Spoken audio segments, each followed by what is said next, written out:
to just say that the biggest part of coaching successful kids is not, for me, it has not been me. It has been that I have very compassionate kids who are willing to work hard, and they're resilient, and they understand the true purpose of a team, and that only with a team are you ever really going to have any success as an individual. So I'm going to start with that because I'm really not, I'm not what all of you probably would hope that I could be able to tell you, but I'm going to do the best I can to tell you what we do. So again, I will start with the most important part of having a successful extemp squad is they have to be supportive of one another, and they have to recognize that it's the success of the team that defines the individuals on the team. So I'm going to start with that. Okay, so the first thing that you obviously will do in an extemp round is draw your topics. They need to know enough about what's going on to be able to decide which of the 3 or the 5 they need to pick. So how do you guys go about getting people aware of what's going on in the world? Do y'all have any tricks that you use? Basically what I do is, I have a class. I'm fortunate enough to have a class of debate, and every single day we talk about what's going on in the world. And my personal philosophy is much more right-leaning than most of theirs. And so I use that to really cause them to think about what they're saying and to think about the other side of it. So I think that it's really important for kids to read often and to read multiple perspectives. During the election period, whenever the speeches were happening by different candidates, all of the different candidates, I don't know if you're aware, but a lot of times the news does not necessarily give you 100% accurate information as to what candidates said. They'll take snippets out of context. And I'm sure that you have heard a few of those. But that is a great way to get kids to start thinking outside the box. That getting all of your news from Fox or from CNN or from really any of the sites is not the best way to go. They need to read speeches, the entire speech. They need to be able to engage in discussion. And I make them sometimes just give, a point on the side that they're not necessarily in agreement with. So I would say that's the very first thing, because that gets them aware of what's going on in the news, and it also gets them to thinking in a less polarized way. So the AGD. So once they've drawn the topic, then they have to start thinking about how to put it together. So they draw, they pick, they should be able to talk about anything. That's why you have daily discussions. And your discussions should be about different things. So we discuss what's going on in the U.S. We discuss what's going on in other countries. We discuss what the right way is to say those different countries. And if I don't know, because I'm not a person who is just super on top of all of that necessarily, and sometimes you hear it different ways on the news, we'll go to Google and do the thing where you listen to the correct pronunciation, and then we'll practice that. Because I expect them to say it right. They need to know. Leaders, same thing. They need to know who the leader is and how to say the leader's name. So if it's a hot spot, if it's something that's talked about a lot, make them learn the leader's name. I put it on current events quizzes, which I will get to. Okay, so once they've got their topic, they're going to start looking up information and putting their speech together, and they know how to do that. This session is more about what to do after you've kind of got all that put together. So the first thing is they'll put together whatever they're going to use for their AGD. Back in the day, AGDs used to be kids in a sandbox. They're all playing, and this is the world. Well, we don't really do it that way anymore, because extemp has gotten so content heavy that if you spend a lot of time on an attention getter that is not relevant, you lose seconds that you could use for content. So what I've tried to do with mine is get them to read things like, oddly enough, which is a news site, The Onion, but The Onion isn't used as much as it used to be. Any kind of news that is strange but real, those are great AGDs. So there's a lot of stuff out there about, for example, Vladimir Putin and Donald Trump, and there's tons of things that they can use that are, truth is stranger than fiction. Satire, if they can come up with a joke that is not off color. So one of the things they need to realize is, even though a lot of people in the community do tend to lean to the left, there are people like me who tend to lean right. And if they alienate their judges the first time they open their mouth, then it's an uphill battle from there on. So really encourage your kids. They can make those jokes because it is good for them to make the jokes just for fun. But in a round, they are not to say things that are going to alienate their audience. So I do think, though, having said that it is good for them to come up with puns and jokes in class that they can tell you and you can laugh about, and then tell them don't use that around. But it is good for them because it helps them to think. So another way that they can utilize that AGD time effectively is to have some kind of a heart story. So this happened to this little kid, and it's kind of a quick, but it sets up what's going on in the question. So something, if they're not funny, they don't have to be funny. A lot of mine say, but I'm not funny. Am I ever going to come up with a good AGD? AGDs don't have to be funny. It's good if you can have some humor, but you don't have to. The other thing about an AGD, particularly the AGD, this is true throughout the speech, but all kids are different. And one of the things that I think will really benefit students when you're helping them figure out kind of their own strategy is just to be who they are. So I think I've got that later on, but that's something to think about when they're coming up with AGDs. They can give a really strong statistic that is relevant. That's also a good AGD. I would say avoid rhetorical questions and don't do personal stories. You just don't have time for personal stories, and rhetorical questions are kind of meh. All right, so the background. That's the next part of the introduction. So the background that they give in the speech should be like framework in LD. It sets up the entire speech. This is all the stuff you need to know to understand what I'm going to say, and it also is like information that they can link into throughout their speech. If the audience doesn't know that much about what's going on, the audience isn't going to be able to understand the speech. So that framework part, that background, is one of the most important elements of the intro. I would say probably the most important element of the intro. The AGD draws people in, and it's important, but the background is what sets up the whole thing.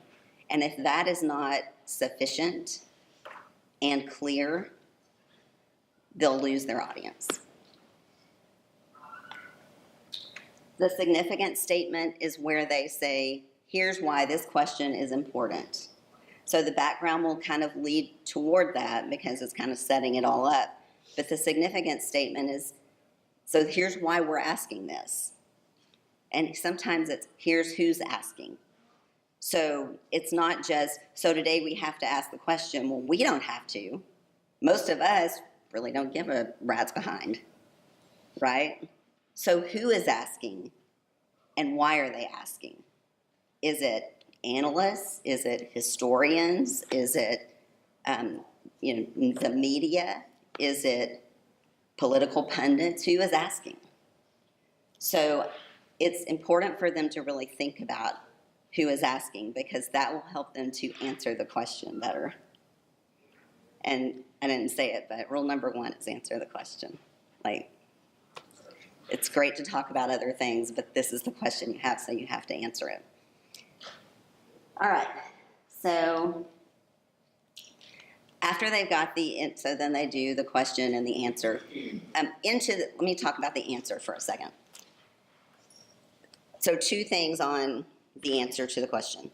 1, make sure they are answering the entire question. They can't just answer a part of it. They need to look at the nuances of the question. So if the question is about, in light of X event, how should so-and-so proceed? They can't just answer like what should happen in the future. They have to cover what this event does to impact what they should do in the future. So reading those questions, sometimes they'll get really confident that they know everything they need to know about this topic area, but they don't think about what all is in the question beyond just the simplistic part of it. They have to look at those nuances. And I encourage you, when you're prepping them, when you're doing practice speeches, give them questions that have a nuance, knowing that they're unlikely, at least at first, to answer that part of it. So then ask them, so what about, how does this affect that answer? And then they have to go back and rethink the whole thing. So encourage them to look at the whole question, all the parts of it. If it is a triad, does everybody know what the meaning is of triad? It's there are 3 actors in the question. So if there are 3 actors in the question, they can't address actor 1 and then actor 2 and then actor 3, because that's not what the question is about. The question is about how those actors intersect in whatever the question is trying to get at. So just in reading questions, make sure they look at all the intricacies. The second thing is they must always link into the question at the end of, like, everything they do has to link back to the question. If they don't do that, they will lose their judge, and the judge will think they're not answering it. So it's answering the question is the first rule. It's super, super, super important. Also, they need an umbrella answer. So sometimes your question is a yes-no question. The umbrella answer is not yes or no. The umbrella answer is kind of the thesis of why yes. Yes, because the economy requires more trade than the average country, or whatever. So they have to narrow the focus of it. In debate, we call it parametricize. They have to do the same thing in extent. Those questions are really broad a lot of times. And if they just answer yes or no and then pick 3 things that are just super different from one another, then they won't be able to have enough depth to really answer.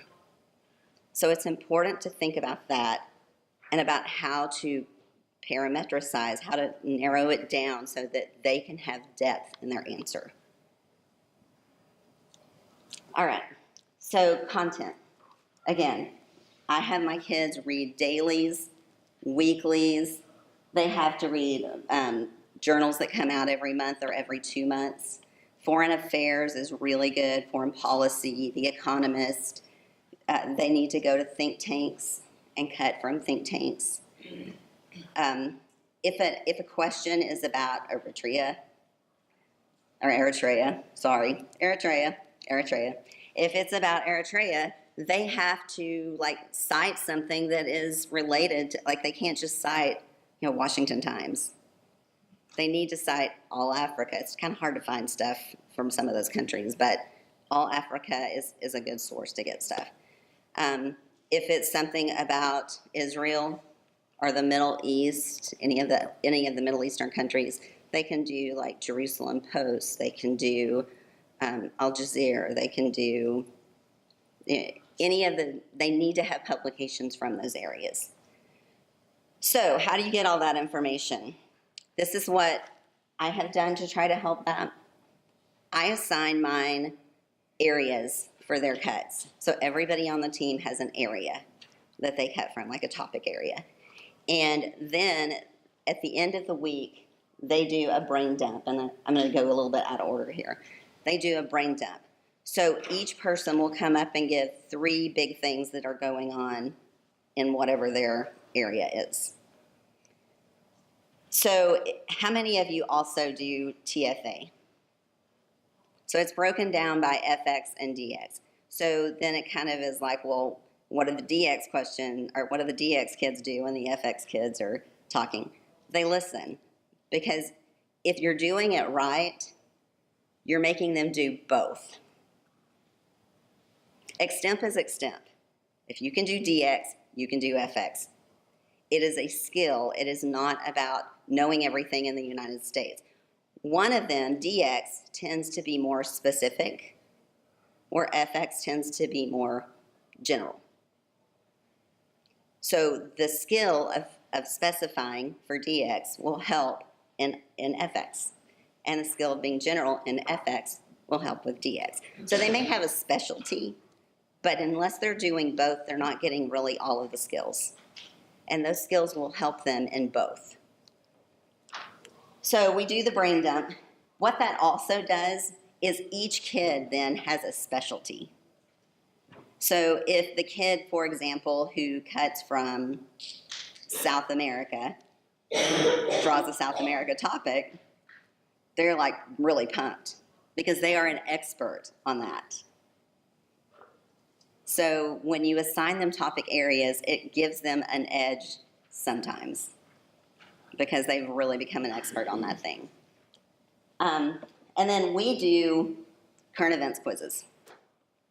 Every week I have, I do a quiz. It's 10 questions. There are 3 answer choices, multiple choice, and then I have 3 bonus questions. And they have to know like what's going on everywhere. So whether you're FX or DX, you're answering the same questions. And I try to balance it. Sometimes it's not as balanced as it is other times. Sometimes it leans more in the IX, sometimes it leans more in the DX. Depends kind of on what's going on in the world. But you can go to, I have my kids get the app for The Economist. It's the, what's it called? The Espresso. It's like a daily, have y'all heard of that? It's great. It is a great news app because it's short little articles, but it's got some decent analysis in it. So that is a really good one. I also have mine do the week, and there's a daily news feed that you can get emailed. That's a great one because, it's quick. They only have to take a few minutes, and at least they know a little bit about what's going on around them. So I strongly encourage you to do that with them.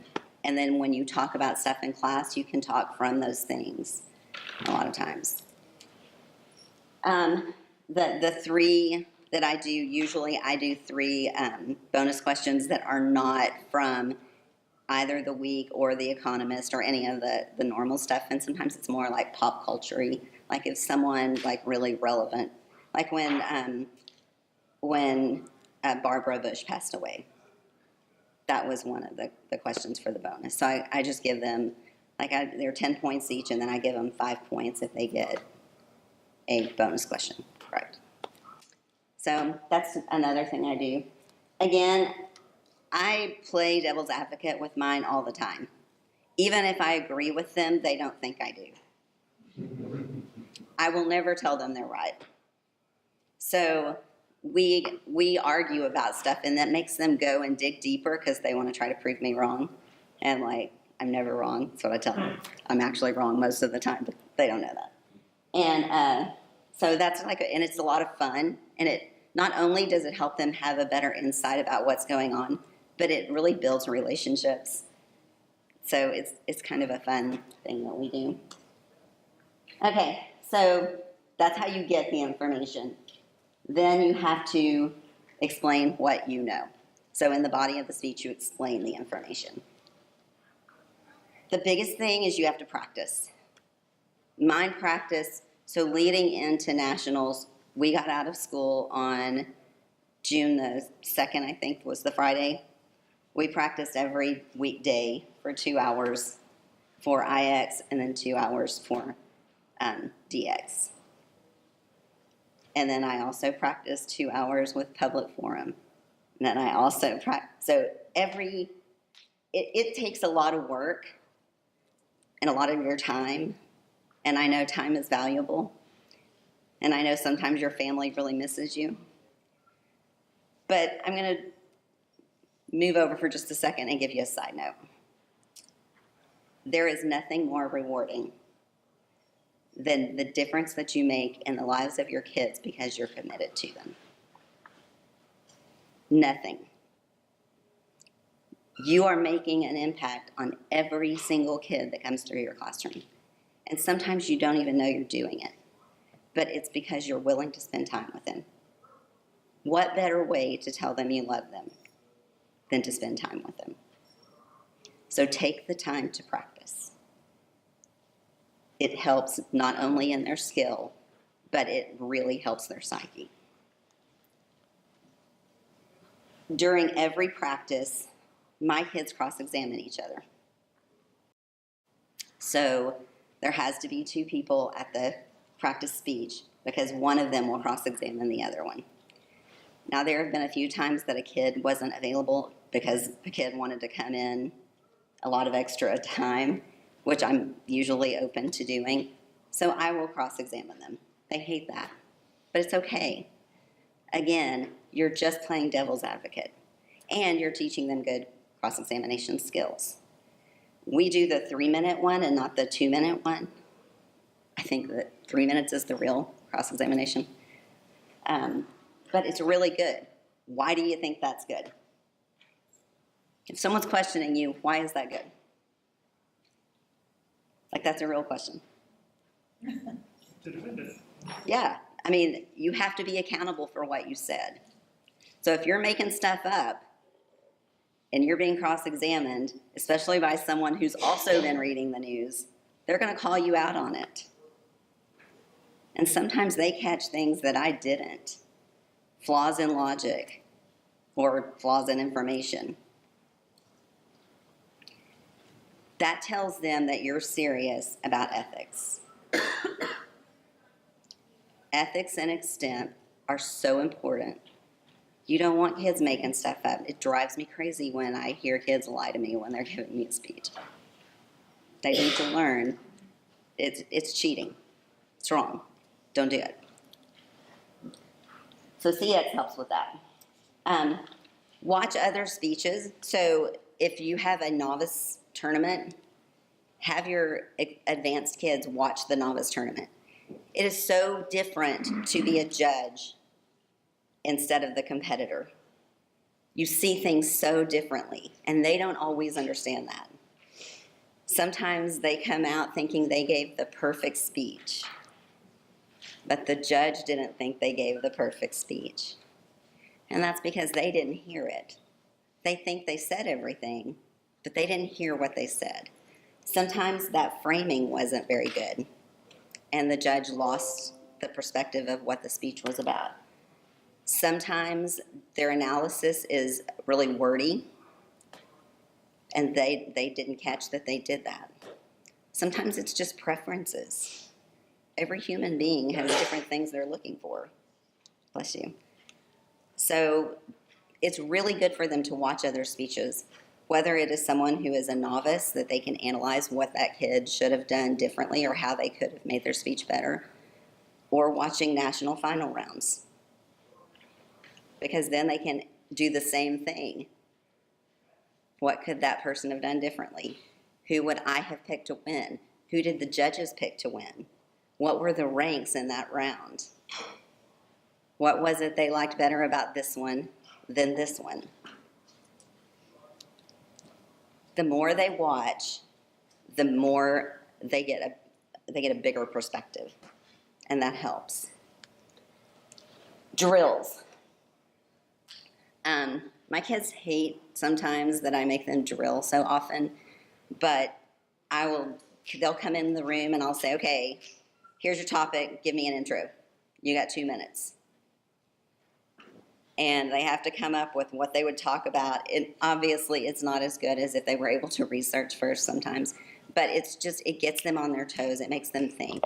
They have to think of AGDs. They have to think of background. They have to think of who's asking the question and why. So it's really good to give them those drills, make them do that. Have them come up to the front of the room and give them a topic. It doesn't have to be extempy. And they can talk for 30 seconds or a minute or 2 minutes and not say whatever their little phrases are. So some of them, it's the fact of the matter. Some of them, it's as we see or we see. Whatever their thing is, they have to avoid those. And it's just a game, but it helps them to improve. So one of the things that I do, a lot of my kids, their biggest problem is they're wordy. And sometimes they're wordy because they're trying to sound really smart. And sometimes they're wordy because they don't really know what they're going to say. So one of the things that I've been doing probably for the last 3 or 4 years that has been really effective, and it's actually a trick I learned from Colin Malinak, if any of you know him, have them record one another, and then they get their speech, the recording, and then they have to transcribe their speech. And then they have to look at it from the perspective of an English teacher. Was it wordy? Did your logic make sense? And then they have to make corrections. Once they've learned to really notice where they have flaws in the speech, and once they're able to correct it on paper, they really start paying more attention to whatever those things are. And if you do it several times, and they have to keep correcting the same thing over and over, that has really, really helped. For example, Uzair is has always been one of the most wordy kids that I know. But we did that every single day over the last 2 weeks preparing for nationals. And clearly it worked for him. He wasn't wordy on stage. I was so proud of him. So that it really does help, because your kids are smart. If they weren't smart, A, they wouldn't be doing this, and B, they wouldn't care what's going on in the world, and C, they would never be able to analyze it. They're smart kids. They just need to find what their flaws are and fix those few things. So that's a really good thing to do with them. I think one of the other things, and this comes really more from feedback from my kids than just my observation, believe in them. When they get a 6 at 10 tournaments in a row, it's okay. Find the little hidden talent and the little things about each kid that you can say, you've got this. This is where the problem is, and we will fix it. You just have to not give up. You have to keep trying. I know you can do this. You believing in them gives them a lot of courage. And they have to know that you believe in them no matter what. So that doesn't mean enable them. They'll come out and say, my judge didn't know what she was doing. And you say, no, your judge did know what she was doing. You messed up. Let's talk about what you did wrong. There will occasionally be those ballots that you'll read it and you kind of are going, I'm not really sure what that's about. It says you should wear a skirt and not pants. 6. You don't really know what to do with those. But for other stuff, you really just have to encourage them that everybody sees the round differently. You don't know necessarily what the other people in the room did, and that you believe they can do it no matter what, how many times it takes, they're going to get it right. And you also have to think about what the victory is. Each kid may have a different victory. I've had students who the victory was not crossing their arms the whole time they're speaking. That was a big victory. And that's okay. That is a skill that they will take with them forever. They will be able to talk to someone, look them in the eye, and stand confidently. That's enough. So push them. Don't let them give up. Don't let them just say, I just can't do this. Let's just try something different. I'll do poetry. No, you're going to do this, and you're going to get it right. You're smart enough to do it. You're capable of doing it. You're going to do it. That helps a lot. And if it doesn't make sense, if you listen to, sometimes I flow the speeches and sometimes I don't flow the speeches. If it doesn't make sense to you, either when you're flowing or when you're not, make them redo it. If it doesn't make sense to you, it's not going to make sense to a judge. It might make sense to them, but they don't get to judge themselves. So figure out where the flaws in logic are. There has to be like a narrative of the speech, and make sure that narrative makes sense to the people that are listening. So, because sometimes it's also like if you're in a big room where there's a lot of audience there, the reaction of the audience has an impact sometimes too. So it really doesn't need to be just the judges. It's the entire audience. Okay, so other drills that we do. We do the intro drills. We do impromptu-ish drills. So it's a current event topic, but they have to give an impromptu speech. So they're not going to have necessarily all the evidence, but it just gets them talking. It's a skill. The more you do it, the better you get. It's like skating or anything else. One and dones. If you have a lot of kids that are giving practice that day and you just don't think that your brain can handle 15 straight extemp speeches, then you can do one and dones. And what that is, they prep the speech. You don't ever tell them, we're just going to do one and dones. You always tell them, we're going to give speeches. But then they give you the intro, they give you the first point, and then you've heard what the second and third point will be, and then you say, okay, we're going to stop there. And then they get cross-examined just on the one point. So that's a really good strategy for trying to get through multiple speeches. I do encourage you, having said that, if they're struggling, listen to the whole speech. But if you have a kid that is doing really well, sometimes you don't really have to go through every point with them because really they just need to keep it in practice. So every once in a while we'll do that. Timing. So a speech is 7 minutes. There are times when whoever is supposed to be giving time in the back of the room either gets so involved in what they're saying or distracted that they forget time signals. I am one of those people that has a hard time with time signals. I can't flow the round and look at the stopwatch. I don't have that kind of attention span. So, and if I'm lost, then my mind's just going to go somewhere. But I make them do their speeches without me giving time signals. It's kind of a joke with my kids. Can I ask how time signals will be given? You're so cute. We don't do time signals in my room because they need to know what 7 minutes feels like. They won't go over as likely if they know how that feels. I tell them, time yourself for every minute. Have a timer go off every minute. Or have a timer go off every 7 minutes. They have to get a feel for what that is. It's good if they can kind of tell it in 1 minute intervals because then they kind of know where they are in the speech at different times. Wait, I've been talking a while. I've obviously gone more than 2 minutes. I better get to my first point. If you're not at your first point by then, it's kind of bad, but at least you can get to it then. So self-critiques. If you record them and then airdrop the recording to them and have them watch it and critique themselves. If you were judging yourself, what would you write? Have their parents listen to their speeches. This is what I tell my parents, and I actually don't just say it because I need someone to help, but I say it because it actually is true.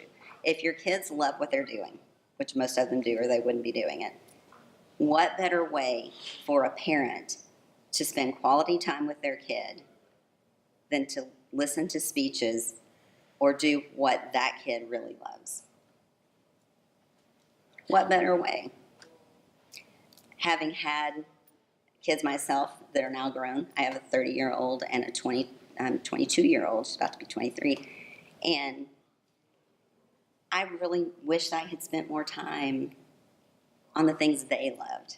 We talked around the dinner table and stuff, but it would have been great if whatever it was that they were doing, if I had spent a little bit more time. You're never going to feel like you spent too much time with them, because then they're gone. So as a parent to parent, when I have my parent meeting, I tell them, come with us, come judge. Listen to your kid give a speech. You'll never regret those times. So it also is really good for them, because then they're giving a speech to someone who's not a debate person, which most of the judges, a lot of times, aren't debate people. Introspection. So what did I do? What did I say? Why did I say it? Why did I think that was the right answer? Why did I stumble? Why did I have so many fluency breaks? What was it?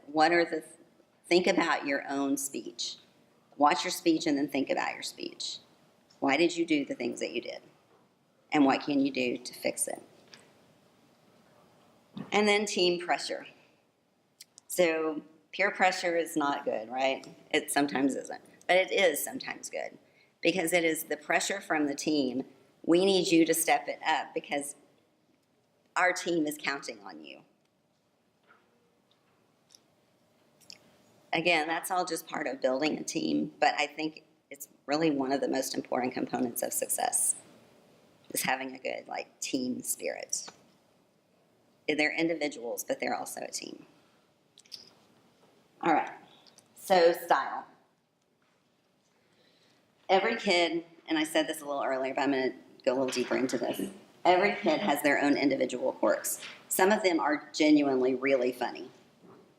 Use that. Some of them are really awkward. So use that awkwardness in the speech. It's okay to be awkward, because that's who you are. And if you try to be someone that you're not, you won't be successful. When you have a really great extemper and then all your kids are trying to be like that guy, you're not that guy. Don't try to be like that guy. Be you. So it's really important to keep them in tune with who they are and not trying to be someone different. Gestures. So you probably have kids that when they're speaking, their hands are all over the place, or they're just always up. There is a kid I always think of who is very successful, but his hands are always here. Some of you may know who I'm talking about. Hands are always here. And if I were his coach, the first thing I would do is put a pair of 10-pound weights in his hands, because he won't hold them here the whole time. That makes them very aware of what their body is doing. And if they're having trouble with gestures, I would say weights are the very best. That's the best thing I have found. So try that. If they move their feet, they bounce their feet or move their torso or whatever, put erasers on their feet or on their shoulders. It really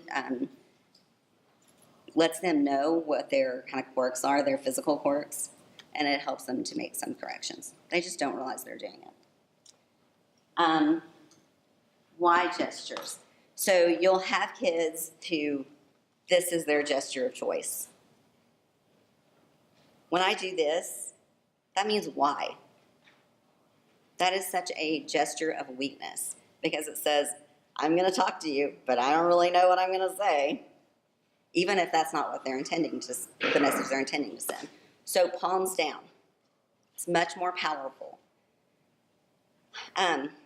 With young ladies, and sometimes with young guys, teach them to make their voice just a little lower. We would all prefer to hear a less squeaky voice. It's okay to tell them your voice is squeaky. You're trying to help them. Teach them to lower the octave of their voice. Make it lower. Make it a higher quality sound. Make it less annoying. And I just tell them it's less annoying. So gestures are really important. Body language is really important all the way through the round. As soon as they walk in, they should look like they own the place. So really work on that, especially with your new extempors. Sometimes even if they don't know what they're talking about, the person in the back of the room will think they do because they look like they do.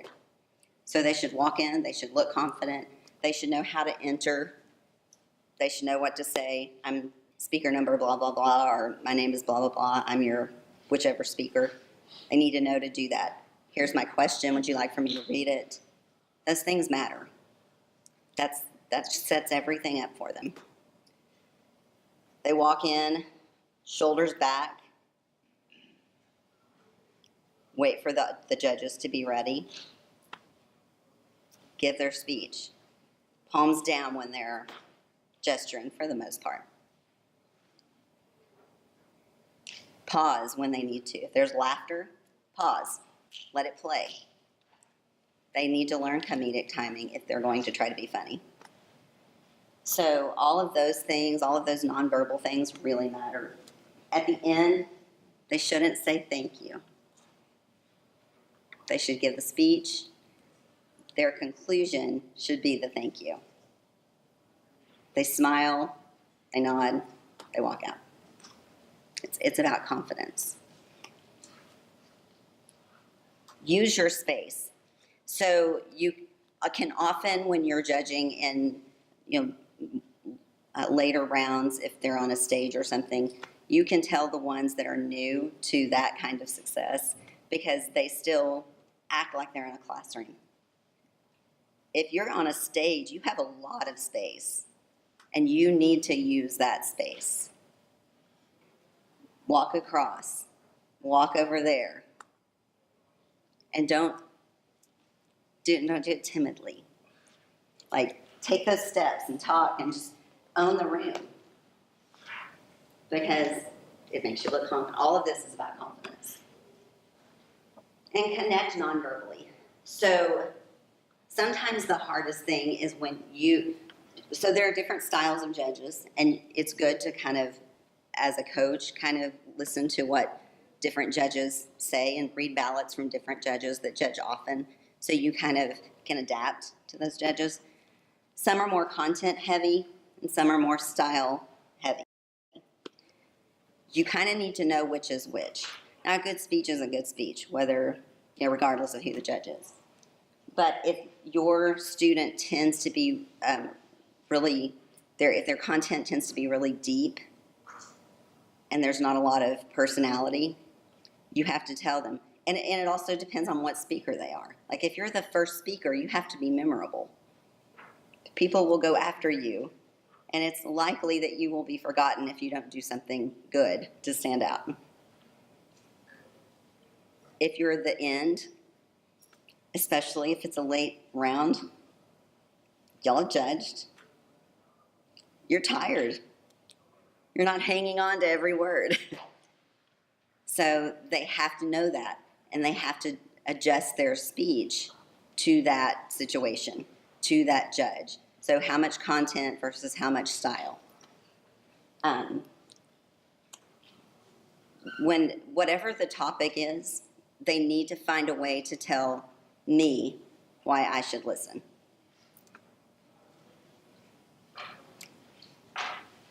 My kids say they love me a lot, and I believe that they do, but it's not because I'm really nice to them all the time. I tell them, that was boring. I don't want to listen anymore. Go redo it. I have no idea what you just said. So it's okay to be harsh on them because they know you're doing it because you love them. So I would say that's another really important thing. Okay, and then purpose. You'll have those kids who are perfectionists.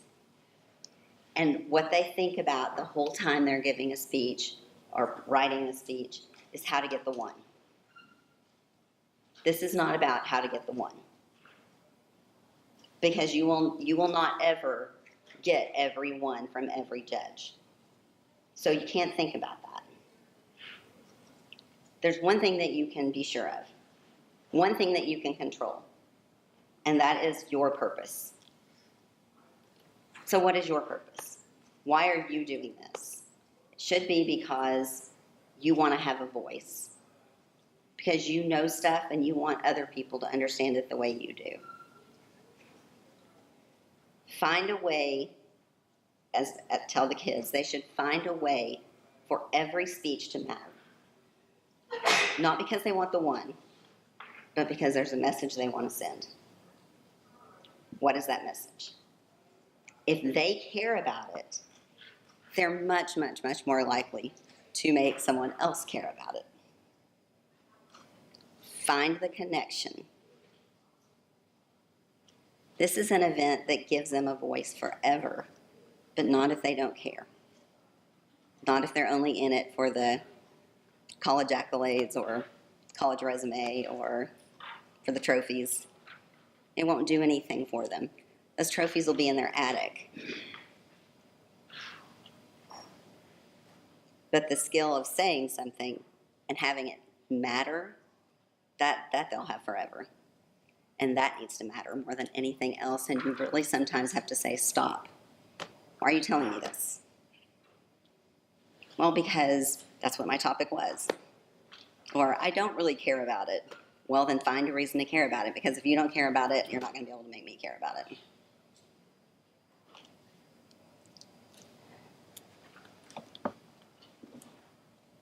Once they do care about it, by the way, their ranks will get better. Okay. So this is the thing that all of you need to go to log in and get like attendance credit for this.